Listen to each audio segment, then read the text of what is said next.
The idea of World Trade Week UK is to highlight the importance of global trade in creating jobs and growth in today's recession.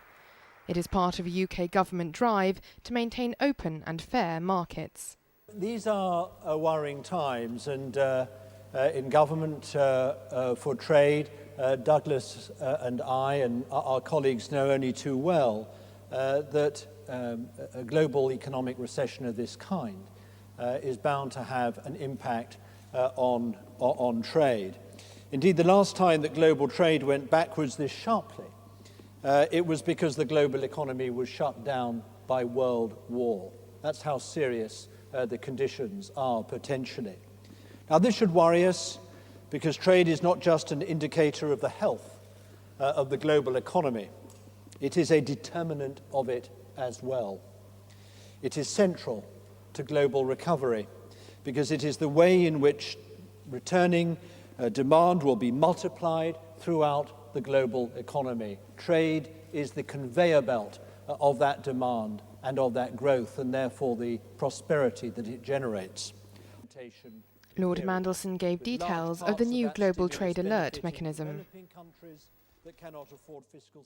It's important to recognise that both by accident and by design, in the area of trade, we have indeed built a system in the WTO that is durable and which works and which must at all costs be protected.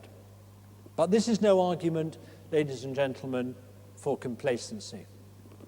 Maintaining the integrity and openness of the WTO system means constant vigilance and constant peer review now more than ever.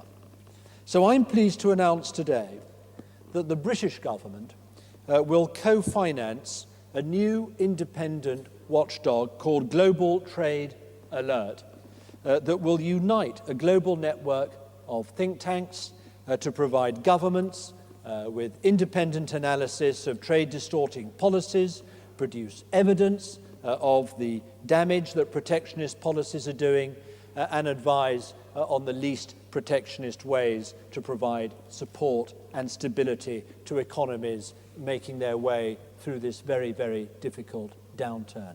There are alternative paths and tools and interventions that governments can use. They need to be helped and advised in what those are so that we do not have governments deciding almost by default to adopt trade restricting policies.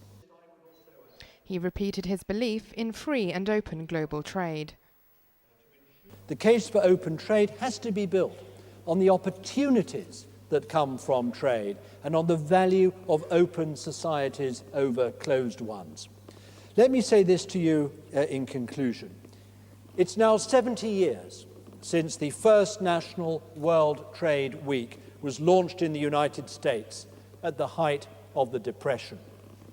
Those 70 years have seen tumbling trade barriers for industrial goods and the creation of a rules-based global trading system. And indeed, with Doha, agriculture would have been able and will be able to catch up. That trading system faces now a huge crisis of demand and of credit. But the real long-term risk to its health lies in protectionism, somehow taking on a new veneer of respectability in the current economic crisis. Open trade, therefore, needs defenders now more than ever. I believe that in the long view, preserving that openness is one of the key benchmarks by which we will judge political leadership in this crisis. And therefore, in World Trade Week, I think that's a benchmark that is well worth our putting up high. It is the gold standard of our reaction and response to handling this global economic recession more than ever, and it will certainly continue to be spearheaded by this government. Thank you very much. World Trade Week UK is also being seen as an important opportunity to demonstrate how vital trade is in helping people in developing countries earn their way out of poverty. There's a slight change to the proceedings because I'm afraid Lord Mandelson will not be able to stay.